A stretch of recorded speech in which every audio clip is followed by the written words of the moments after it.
ওরে আমার কলিজার টুকরা সন্তান, ওরে আমার বাছা, নামাজ কায়েম করবা, সৎ কাজের আদেশ দিবা, আর মুনকার প্রতিরোধ করবা, অসৎ কাজ, সমাজ থেকে খারাপ কাজকে ঝেঁটে বিদায় করে দিবা। তাহলে দেখেন আমি স্টেপ বাই স্টেপ নামলাম।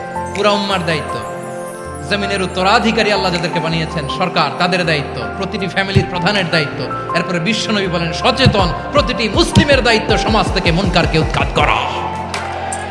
বিশ্বনবী বলেছেন মান রাআ মিনকুম মুনকারান ফালিয়ুগাইয়িরহু বিয়াদিহি ফাইন লাম ইয়াস্তাতি ফাবিলিসানিহি ওয়া ইন লাম ইয়াস্তাতি ফাবিকলবিহি ওয়া যালিকা আযআফুল ঈমান।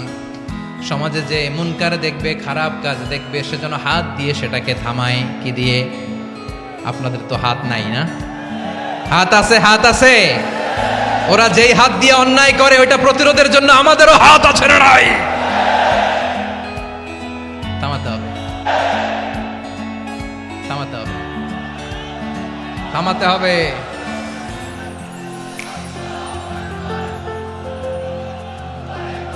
বসুন আমার প্রিয় ভাইয়েরা, ওরা ওদের যেই হাত দিয়ে টেন্ডারবাজি করে, চাঁদাবাজি করে, ইফটিজিং করে, দখলবাজি করে, যেই হাত দিয়ে, ওই মুনকার থামায় দেওয়ার জন্য আল্লাহর দিয়ে আমাদেরও দুটি হাত আছে না নাই?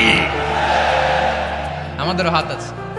থামাইতে হবে, থামাইতে হবে, হিম্মত করতে হবে। আমার প্রিয় ভাইয়েরা, না থামালে আমরাই ডুববো শেষমেশ। আমাদের বাঁচার জন্য হলেও থামাইতে হবে।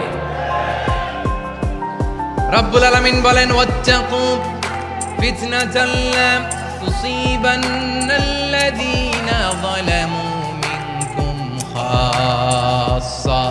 ও আমার গোলামেরা, ওই আযাবকে ভয় করো যে আযাব তুসিবান্নাল্লাযীনা যালামু মিনকুম খাসসা। ও আমার গোলামেরা, ওই আযাবকে ভয় করো যে আযাব যখন আমি জমিনের বুকে পাঠাই শুধু জালেমদেরকেই মারি না, আলেমদেরকেও মারি। আযাব যখন আসে তখন শুধু জালিমই মরে না, আলেমও মরে। জানেন মুসা আলাইহিস সালামের পায়ে একবার একটা লাল পোকা কামড় দিয়েছে, লাল পিঁপড়া। লাল পিঁপড়া কামড় দিলে খুব আরাম লাগে না? কি লাগে? হ্যাঁ, জ্বলে না? লাল একটা পিঁপড়া কামড় দিছে, তো উনি রেগে মেগে পাশি দেখে লাল পিঁপড়ার বাসা, পা দিয়ে ডলে মুছে সবগুলো পিঁপড়া মেরে ফেলছে।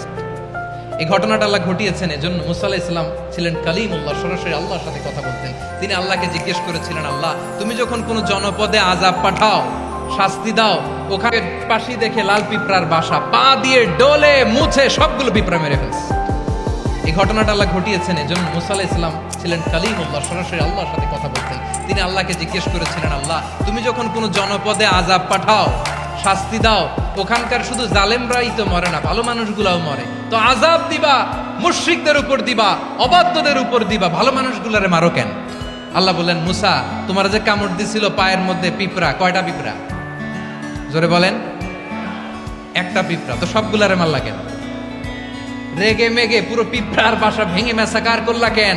এই মুসা, আমি যখন অ্যাকশনে যাই, আমি যখন শাস্তি দেই, তখন এত বাস বিচার করা হয় না, বাস বিচার করা যায় না। যখন অ্যাকশনে যাওয়া হয় ওইটা ডাইরেক্ট অ্যাকশন হয়ে যায়। চিল্লায় বলো ঠিক কি না?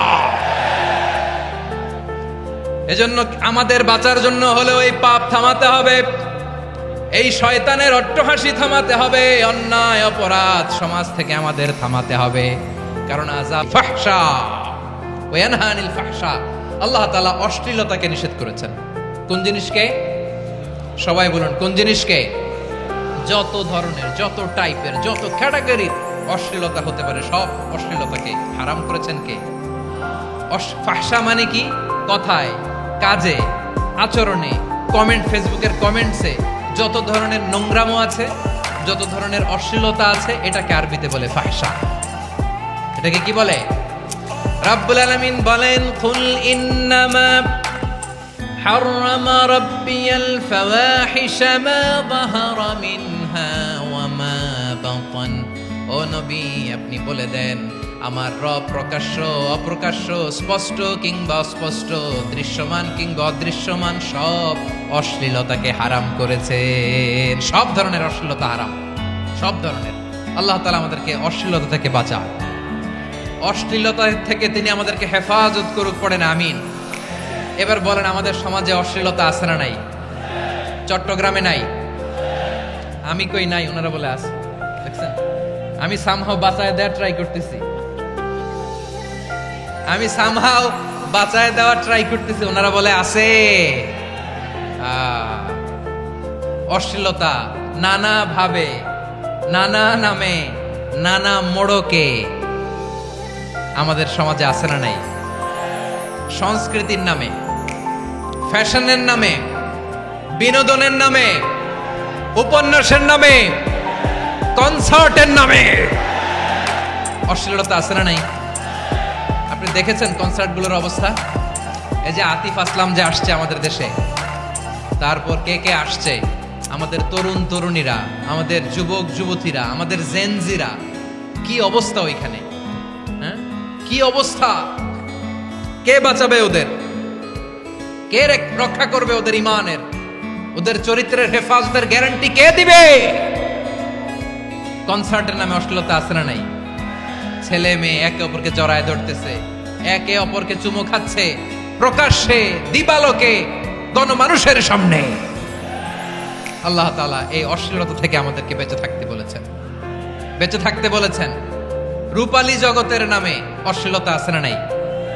এই টার্মটা আপনারা জানেন না? রূপালী জগৎ কি জগৎ? আসলে কি রূপালী জগৎ না অন্ধকার জগৎ? আমার বোনেরা, আপনাদেরকে যে কি বলে তারা বুঝায়, রূপালী জগৎ শুনেই আপনি ভরকে যাবেন না। রূপালী জগতে যে নারী যত বেশি উলঙ্গ, সে নাকি তত বেশি সাহসী। জানেন, বলে এটা একটা সাহসী নারী, খুব সাহসী পদক্ষেপ তার।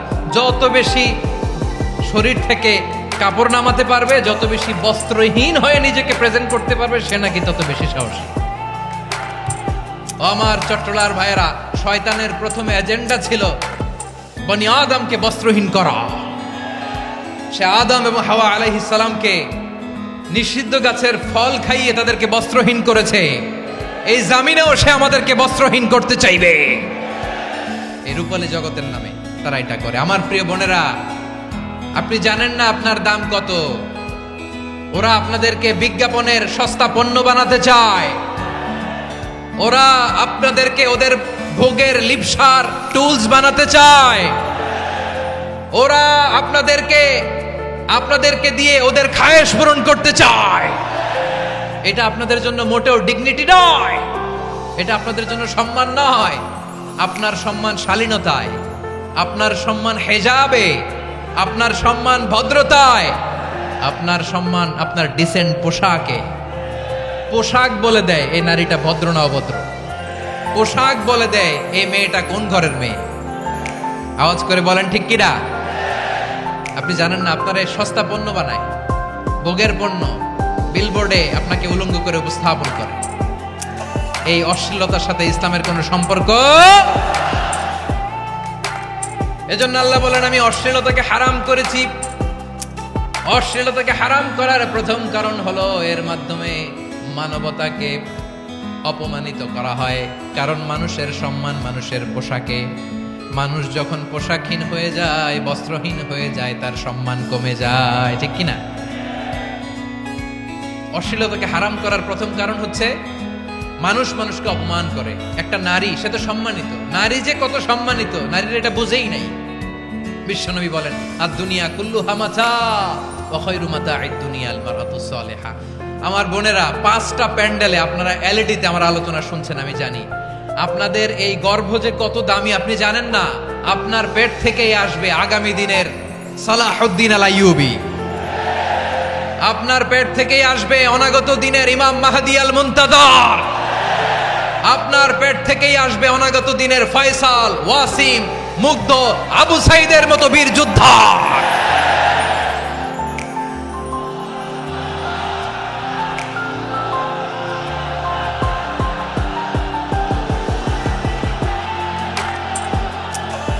আমার প্রিয় বোনেরা, আমার প্রিয় বোনেরা, বিশ্বনবীর কথার ওজন খেয়াল করেন। আর দুনিয়া কুল্লুহা মাতা ওয়া খায়রু মাতা'আদ দুনিয়াল মারআতুস সালিহা। দুনিয়ার সবকিছুই অ্যাসেট, এর মধ্যে সবচেয়ে দামি অ্যাসেট নেককার নারী। আপনার গর্ভ যে কত দামি আপনি জানেন না। নিজের সময়টাকে কাজে লাগান, কোরআন পড়েন, সুন্নাহ পড়েন। আপনার অনেক দায়িত্ব ঘরে। You are the MD of your family. একটা family it's a very big institution. পরিবার একটা অনেক বড় প্রতিষ্ঠান। And you are the MD of your institution. আপনি এই পরিবারের MD, managing director of your family. এখানে আপনার কত দায়িত্ব। আপনি ছেলে মেয়েদেরকে তারবিয়া করবেন, আপনি আপনার স্বামীর জন্য ঘরটারে জান্নাতের নীর বানাবেন, আপনার জন্য জান্নাতের ডুপ্লেক্স বাড়ি ওইখানে তৈরি করে রাখবে কে? আপনি যে কত দামি আপনি জানেন না। নারীদেরকে আল্লাহ বানিয়েছেন উচ্চতর করে, নিম্নতর নয়। নারীদেরকে ছোট্ট জিনিস দিলে এটারে বড় করে দেয়। নারীদেরকে ভ্রূণ দিলে, শুক্রাণু দিলে নারী এটারে বাচ্চা হিসেবে উপহার দেয়, ঠিক কিনা? বিয়ের মাধ্যমে স্বামী যখন তার শুক্রাণু তার স্ত্রীকে উপহার দেয়, স্ত্রী রিটার্নে কি উপহার দেয়? ফুল ফর্ম বেবি, মানব সন্তান। দেখছেন, আপনি দিলেন একটুকুনি, দিছে বিশাল। আপনি যদি নারীকে বাজার এনে দেন, নারী এটাকে সুস্বাদু খাবারে রূপান্তর করে দেয়। আপনি তাকে একটা মুচকি হাসি দিয়ে দেন, সে তার কলিজা দিয়ে দেয়। কিন্তু যদি আপনি তার মনে কষ্ট দেন, সে আপনার জীবনকে জাহান্নাম বানায়া দেয়। খবর আছে, নারীর মন বুঝতে পারলে নেয়ামত, বুঝতে না পারলে কিয়ামত, ঠিক কিনা বলেন? আমার প্রিয় বোনেরা, আপনি যে কত দামি আপনি জানেন না। জানেন না আপনি কত দামি, অনেক দামি আপনি। আপনাদেরকে যেন ভোগের সস্তা পণ্য বানাতে না পারে, আপনাদেরকে সচেতন থাকতে হবে, সজাগ থাকতে হবে, কনসার্ন থাকতে হবে। শয়তানের ওই হাতছানির দিকে আর নজর দেওয়া যাবে না। তাহলে কেন আল্লাহ তাআলা এই ফাহশা, অশ্লীলতাকে হারাম করলেন? এক নাম্বার, এতে হিউম্যান ডিগনিটি কমে। দুই নাম্বার, এতে মানুষের অধিকার নষ্ট হয়। আপনি বিয়ে করেছেন, এরে পরকিয়া করেন, ওর সাথে এরকম আছে না নাই? স্ত্রীর অধিকার নষ্ট করেছেন। আপনি বিবাহ সম্পর্কে আবদ্ধ হয়েছেন তার সাথে, আপনি পরকিয়া করেন ওই ছেলের সাথে, আপনি আপনার হাজবেন্ডের সাথে বিট্রে করেছেন। এজন্য আল্লাহ অশ্লীলতাকে হারাম করেছেন। অশ্লীলতাকে হারাম করার আরেকটা কারণ হচ্ছে আল্লাহ তাআলা এই হিউম্যান জেনারেশনকে এটাকে প্রিজার্ভ করতে চায়। হিফজুন নাসল, এটা মাকাসিদুশ শরিয়ার অনেক গুরুত্বপূর্ণ একটা মাকাসিদ, অনেক গুরুত্বপূর্ণ। আপনার নাসল, আপনার জেনারেশনকে সংরক্ষণ করা। এই যে আসতেছে ফেব্রুয়ারি, কত ফেব্রুয়ারি জানো? এটা কি বিশ্ব ভালোবাসা দিবস? হ্যাঁ, কি দিবস? এই বিশ্ব ভালোবাসা দিবসের সাথে মুসলমানদের কোনো সম্পর্ক নাই। আমার প্রিয় ভাইরা, এই যে আপনি অবৈধ সম্পর্কে জড়ালেন, কেন আল্লাহ অশ্লীলতাকে হারাম করেছে দেখেন। বলতেছিলাম যে এটা আপনার নাসল, আপনার জেনারেশন, আপনার লিনিয়েজ, আপনার বংশকে প্রিজার্ভ করা। কে কার বাবা, কে কার মা, বাবা মা জানা, প্রজন্মকে প্রিজার্ভ করা, এটা ইসলাম ওয়াজিব করে দিয়েছে। এই যে অবৈধ সম্পর্কের কারণে, বিশ্ব বেহায়া দিবসের কারণে, এগুলোর আউটকাম, আউটপুট হিসেবে মাঝে মাঝে এই ঢাকা মেডিকেলের ডাস্টবিনে নবজাতকের বাচ্চার কান্নার আওয়াজ শুনতে পাওয়া যায়। চট্টগ্রাম মেডিকেলের ডাস্টবিনে নবজাতকের কান্না শুনতে পাওয়া যায়। বীর চট্টলার মুসলমানেরা বুঝতে পারলে আওয়াজ করে বলেন, এই যে চট্টগ্রাম মেডিকেলে যে নবজাতকটা পাওয়া গেল, ওর বাবাকে আমাকে বলেন, ওর বাবাকে, ওর মাকে, ও কোন ফ্যামিলির সন্তান কেউ জানে? আপনি হিউম্যান ডিগনিটিকে অপমান করেছেন না? আপনি তার ভবিষ্যৎকে অন্ধকার করেছেন না? আপনি তার লিনিয়েজকে প্রশ্নবিদ্ধ করে দিয়েছেন না? এই জন্য আল্লাহ তাআলা অশ্লীলতাকে আমাদের জন্য হারাম করে দিয়েছেন। পড়েন সুবহানাল্লাহ। এই জন্য রাব্বুল আলামিন বলেন, কুল ইন্নামা হাররামা রাব্বিয়াল ফাওয়াহিশা মা যাহারা মিনহা ওয়া মা বাতান। প্রকাশ্য অপ্রকাশ্য সব অশ্লীলতাকে হারাম ঘোষণা করে দিয়েছে কে? আবার দুনিয়ার বুকে যারা অশ্লীলতার প্রসার করে তাদের জন্য শাস্তি মজুদ রেখেছে কে? রাব্বুল আলামিন বলেন, ইন্নাল্লাযীনা ইউহিব্বুনা আন তাশিআল ফাহিশাতু ফিল্লাযীনা আমানু লাহুম আযাবুন আলীমুন ফিদ দুনিয়া ওয়াল আখিরাতি ওয়াল্লাহু ইয়ালামু ওয়া আনতুম লা তা'লামুন। নিশ্চয়ই যারা বিশ্বাসীদের মাঝে অশ্লীলতার প্রচার প্রসার করতে চায় তাদের জন্য আমি মর্মন্তুদ শাস্তি প্রস্তুত করে রেখেছি, দুনিয়াতেও রেখেছি, আখিরাতেও রেখেছি। ঘোষণাটা কার?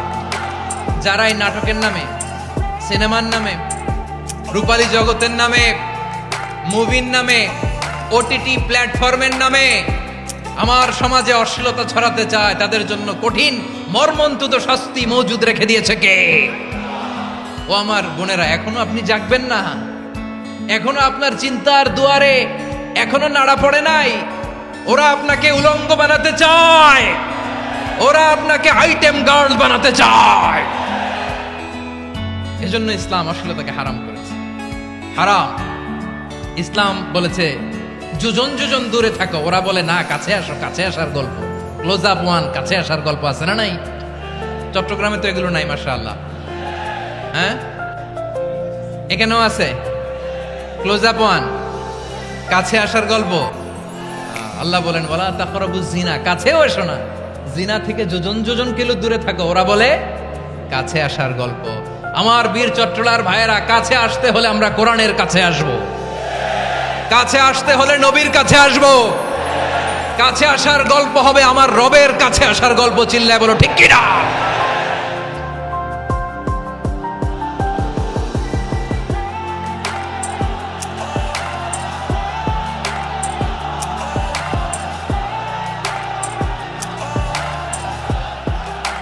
বসুন বসুন আমার ভাইয়েরা। তাহলে অশ্লীলতার সাথে আমাদের কোনো সম্পর্ক? সবাই বলতে পারেননি, আওয়াজ করে বলুন, অশ্লীলতার সাথে আমাদের কোনো সম্পর্ক? আমরা এই সমস্ত ক্লোজ আপ ওয়ান, কাছে আসার গল্পের প্রোগ্রামে যাব? আমরা কোন ধরনের অশ্লীল কন্টেন্ট সোশ্যাল মিডিয়ায়, টিভিতে দেখব? কি যুগ যে আমরা কাটাচ্ছি আপনি কল্পনা করতে পারবেন না। পর্ন ইন্ডাস্ট্রি, নারী পুরুষের বস্ত্রহীন যুগল দৃশ্য, এটাকে দিয়ে ওরা কোটি ডলারের ইন্ডাস্ট্রি বানিয়েছে। পুরো মানব ইতিহাসে এরকম জঘন্য সময় মানব ইতিহাস পার করে নাই। পর্ন এটা ইন্ডাস্ট্রি হয়ে গেছে। আমাদের এই যুবকগুলো, জেনজিগুলো, ওদের চরিত্র বাঁচাবে কি করে? কেমন করে হেফাজত করবে ওদের এই মূল্যবান চরিত্র? আমার প্রিয় ভাইয়েরা, এই অশ্লীলতার দ্য লেটেস্ট ভার্সন হচ্ছে LGBTQ, শরীফ থেকে শরীফা। শুনছেন আপনারা? দেখতে পুরুষ, আসলেই পুরুষ, সুস্থ একজন পুরুষ, 4 সন্তানের বাবা, বলে আমি মনে মনে নারী। দেখতে নারী, সুস্থ নারী, আসলেই সে দিব্যি একজন নারী, বলে আমি মনে মনে পুরুষ। সবচেয়ে ভয়ঙ্কর অশ্লীলতার সবচাইতে লেটেস্ট ভার্সন হচ্ছে এই ট্রান্সজেন্ডারিজম। সুস্থ পুরুষ তার বায়োলজিক্যাল গ্রোথকে হরমোন দিয়ে স্টপ করে দিয়ে সে সার্জারি করে নারী হতে চায়, সুস্থ নারী পুরুষ হতে চায়। পুরুষ পুরুষের প্রতি সেক্সুয়ালি আকর্ষণ বোধ করে, এটা লূত আলাইহিস সালামের কওমের মধ্যে ছিল। এটাকেও আল্লাহ কোরআনে ফাহিশা বলেছেন। ওয়ালুতান ইয ক্বালা লিকাওমিহি আতাতুনাল ফাহিশাতা মা সাবাকাকুম বিহা মিন আহাদিম মিনাল আলামিন। লূত আলাইহিস সালাম বললেন, তোমরা কি এমন এক অশ্লীল কার্যক্রমে ডুব দিলে নাকি যেটা গোটা বিশ্বের কেউ কখনো করে নাই, তোমরাই প্রথম করেছো। পড়েন নাউযুবিল্লাহ। এই পশ্চিমের এই রোগ আমার দেশে যেন আসতে না পারে, আমাদের সজাগ থাকতে হবে। প্রিয় ভাইরা, চিল্লায় বলেন ঠিক কি না? পশ্চিমের অবস্থা ভয়ঙ্কর। পাশ্চাত্যে আমি যুক্তরাষ্ট্রে ছিলাম অনেকদিন, কয়েক মাস, বিভিন্ন স্টেটে ঘুরেছি। গার্ডিয়ানরা উদ্বিগ্ন, ছেলে মেয়েদেরকে, ছোট্ট ছেলে মেয়ে, ওদেরকে জিজ্ঞেস করে তুমি how do you feel right now inside yourself, তুমি ভিতরে ভিতরে কেমন ফিল করো, তোমার কি ছেলে ছেলে লাগে না মেয়ে মেয়ে লাগে? আচ্ছা বলেন, এই ছোট্ট বাচ্চাটা ওকে এগুলো জেন্ডার অ্যাসাইনমেন্ট বলতে এগুলো কিছু বুঝে? এইভাবে মিসগাইড করা হচ্ছে।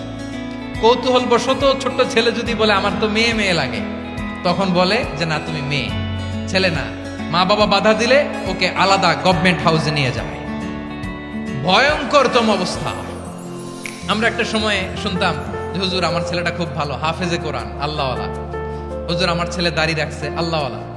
হুজুর আমার ছেলে 5 ওয়াক্ত সালাত জামাতের সাথে পড়ে, তার মানে আল্লাহওয়ালা। পশ্চিমে যে আমি কি শুনছি জানেন, ওরা বলে হুজুর আমার ছেলেটা ইউনিভার্সিটির একটা মেয়ের সাথে প্রেম করে, ও খুব আল্লাহওয়ালা, হুজুর দোয়া করবেন।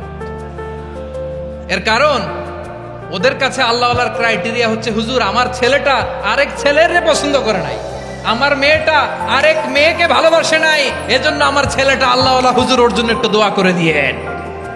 কি চ্যালেঞ্জ ওরা ফেস করতেছে, ওনার ছেলে যে আরেক ছেলেরে বিয়ে করবে না, এটাতেই উনি খুশি যে আলহামদুলিল্লাহ আমার ছেলেটা একটা মেয়েরে ভালোবাসে, আমার মেয়েটা একটা ছেলেরে ভালোবাসে, মানে এটা খুব আল্লাহওয়ালা। নাউজুবিল্লাহ পড়তে পারলেন না? এজন্য অশ্লীলতার সাথে আমাদের কোনো সম্পর্ক। রব্বুল আলামিন বলেন ওয়ায়ানহা আনিল ফাহশাই ওয়াল মুনকারি ওয়াল বাগি, তিনটা জিনিসকে আমি নিষিদ্ধ করলাম। এক নাম্বার হলো ফাহশা, অশ্লীলতা। 2 নম্বরে হলো মুনকারের সমস্ত মন্দ কাজ। আপনাদের মনোযোগ আছে না? শেষ করে দিব? আর 2-1 মিনিট শুনবেন? আচ্ছা বলি তাহলে, আর 2-1 মিনিট। তাহলে নিষেধাজ্ঞা জারি করেছেন 3টা জিনিসের উপর। 1 নাম্বার কি? ফাহশা, অশ্লীলতা। 2 নাম্বার মুনকার। মুনকার মানে হচ্ছে যত মন্দ কাজ, খারাপ কাজ, বাজে কাজ, এটার বলে মুনকার। এটার কি বলে?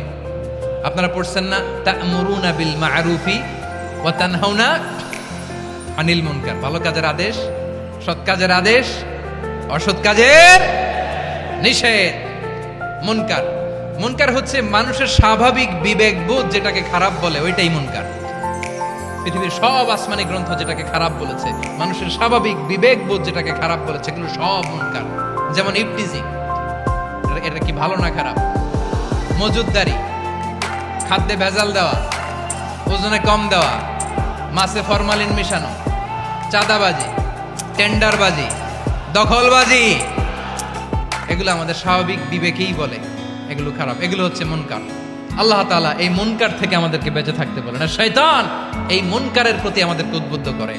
আল্লাহ তাআলা বললেন ইয়া আইয়ুহাল্লাযীনা আমানু লা তাত্তাবিউ খুতুওয়াতিশ শাইতান ফাইন ومن يتبع خطوات الشيطان فإنه يأمر بالفحشاء والمنكر। আল্লাহ বললেন আমার গোলামেরা শোনো শোনো, ও আমার বিশ্বাসী বান্দারা খবরদার, তোমরা কশিনকালেও শয়তানের পদাঙ্ক অনুসরণ করবে না, কারণ শয়তান তোমাদেরকে অশ্লীলতা এবং মন্দ কাজের দিকে উদ্বুদ্ধ করে। আমাদের কাজ হচ্ছে শয়তান আমাদেরকে যেদিকে নিতে চায় আমরা তার উল্টা দিকে যাব, ঠিক কিনা বলেন? শয়তান এই মন্দ কাজকে আমাদের কাছে বিউটিফাই করে, চাকচিক্যময় করে আমাদের সামনে উপস্থাপন করে। এজন্য আল্লাহ বলেন মুনকারকে থামাতে হবে, মুনকার প্রতিরোধ করতে হবে। মুনকার প্রতিরোধের দায়িত্ব শুধু আমাদের নাকি? শুধু আপনার খতিব সাহেবের, ইমাম সাহেবের, নাকি মুসলিম উম্মার সবার? আওয়াজ করে বলুন, মুনকার অসৎ কাজ প্রতিরোধের দায়িত্ব কার? রাব্বুল আলামিন বলেন কুনতুম খায়রা উম্মাতিন উখরিজাত লিন-নাসি তা'মুরুনা বিল মা'রুফি ওয়া তানহাউনা আনিল মুনকার। তোমাদেরকে শ্রেষ্ঠ জাতি করে জমিনের মধ্যে আবির্ভূত করা হয়েছে, যাতে করে তোমরা জমিনের ভেতরে সৎ কাজের আদেশ করতে পারো আর অসৎ কাজের নিষেধ করতে পারো। উম্মাহ কুনতুম খায়রা, তাহলে গোটা উম্মার দায়িত্ব, এটা বুঝতে পারছেন তো? আচ্ছা আরো নিচে আসেন। এরপরে আল্লাহ বললেন শুধু উম্মাহ না, এই জমিনের রাজত্ব আমি যাদের হাতে দেই, এই জমিনের মালিক আমি যাদেরকে বানিয়ে দেই, যাদেরকে আমি সরকারের দায়িত্ব দেই, তাদেরকেও মুনকার প্রতিরোধের দায়িত্ব দিয়েছে কে? আল্লাহ বলেন যারা ক্ষমতার মসনদে বসেছে তাদেরকে 4 দফা কর্মসূচি আমি আল্লাহ দিলাম। আওয়াজ করে বলেন কয় দফা? আল্লাহ বলেন আল্লাযীনা ইম্মাক্কান্নাহুম ফিল আরদি আকামুস সালাতা ওয়া আতাউস যাকাতা ওয়া আমারু বিল মা'রুফি ওয়া নাহাউ আনিল মুনকার ওয়ালিল্লাহি আকিবাতুল উমুর। যারা এই জমিনের উত্তরাধিকার হয়েছে তারা 4 দফা কর্মসূচি নিয়ে সামনে আগাবা। সালাত কায়েম করবা, যাকাত আদায় করবা, সৎ কাজের আদেশ দিবা, অসৎ কাজ থেকে মুনকার প্রতিরোধ করবা। আদেশটা কার? আমার প্রিয় চট্টলার ভাইরা, পুরো উম্মার দায়িত্ব মুনকার প্রতিরোধ করা, সরকার প্রধানের দায়িত্ব মুনকার প্রতিরোধ করা। এরপর আল্লাহ বলেন প্রতিটা ফ্যামিলির যিনি প্রধান সিইও বাবা, প্রত্যেক বাবারও দায়িত্ব এই মুনকার প্রতিরোধ করা। আওয়াজ করে বলেন ঠিক কিনা? যেমনটি সাইয়েদনা লুকমান আলাইহিস সালাম ওনার কলিজার টুকরা সন্তানকে আদেশ করেছেন, ইয়া বুনাইয়া আকিমিস সালাতা ওয়া'মুর বিল মা'রুফি ওয়ানহা আনিল মুনকার। পড়েন সুবহানাল্লাহ। বাবা ছেলেকে সবক দিচ্ছে। কে সবক দিচ্ছে? কাকে?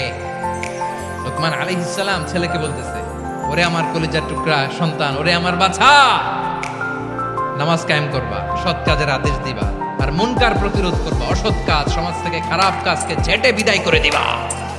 তাহলে দেখেন আমি স্টেপ বাই স্টেপ নামলাম। পুরা উম্মার দায়িত্ব, জমিনের উত্তরাধিকারী আল্লাহ যাদেরকে বানিয়েছেন সরকার, তাদের দায়িত্ব, প্রতিটি ফ্যামিলির প্রধানের দায়িত্ব।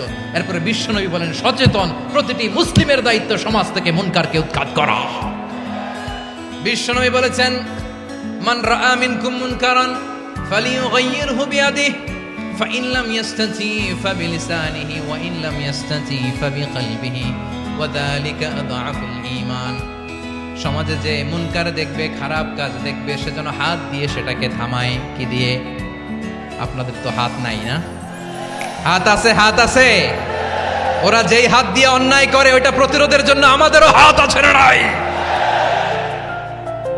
থামাতে হবে, থামাতে হবে।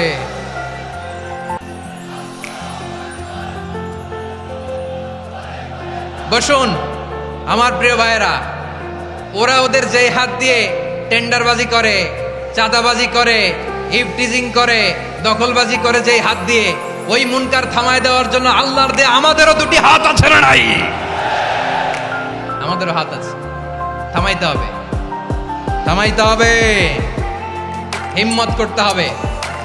আমার প্রিয় ভাইয়েরা, না থামালে আমরাই ডুববো শেষমেশ। আমাদের বাঁচার জন্য হইলেও থামাইতে হবে। রব্বুল আলামিন বলেন, ওয়াত্তাকু ফিতনাতাল লা তুসিবান্নাল্লাযীনা যালামু মিনকুম খাসসা। ও আমার গোলামেরা, ওই আযাবকে ভয় করো যে আযাব যখন আমি জমিনের বুকে পাঠাই শুধু জালেমদেরকেই মারি না, আলেমদেরকেও মারি। আযাব যখন আসে তখন শুধু জালিমই মরে না, আলেমও মরে। জানেন, মুসা আলাইহিস সালামের পায়ে একবার একটা লাল পোকা কামড় দিয়েছে, লাল পিঁপড়া। লাল পিঁপড়া কামড় দিলে খুব আরাম লাগে না? কি লাগে? হ্যাঁ, জলে না? লাল একটা পিঁপড়া কামড় দিছে, তো উনি রেগে মেগে পাশি দেখে লাল পিঁপড়ার বাসা, পা দিয়ে ডলে মুছে সবগুলো পিঁপড়া মেরে ফেলছে। এই ঘটনাটা আল্লাহ ঘটিয়েছেন এজন্য মুসা আলাইহিস সালাম ছিলেন কালিমুল্লাহ, সরাসরি আল্লাহর সাথে কথা বলতেন। তিনি আল্লাহকে জিজ্ঞেস করেছিলেন, আল্লাহ তুমি যখন কোনো জনপদে আযাব পাঠাও, শাস্তি দাও, ওখানকার শুধু জালেমরাই তো মরে না, ভালো মানুষগুলাও মরে, তো আযাব দিবা মুশরিকদের উপর দিবা, অবাধ্যদের উপর দিবা, ভালো মানুষগুলারে মারো কেন? আল্লাহ বললেন, মুসা তোমার যে কামড় দিছিল পায়ের মধ্যে পিঁপড়া, কয়টা পিঁপড়া? জোরে বলেন। একটা পিঁপড়া, তো সবগুলারে মারলা কেন? রেগে মেগে পুরো পিঁপড়ার বাসা ভেঙে ম্যাসাকার করলা কেন? এই মুসা, আমি যখন অ্যাকশনে যাই, আমি যখন শাস্তি দেই, তখন এত বাস বিচার করা হয় না, বাস বিচার করা যায় না। যখন অ্যাকশনে যাওয়া হয় ওইটা ডাইরেক্ট অ্যাকশন হয়ে যায়। চিল্লায় বলো ঠিক কি না? এজন্য আমাদের বাঁচার জন্য হলেও এই পাপ থামাতে হবে, এই শয়তানের অট্টহাসি থামাতে হবে, অন্যায় অপরাধ সমাজ থেকে আমাদের থামাতে হবে। কারণ আযাব আসলে ওরাও মরবে, আমরাও মরবো। একটা জাহাজ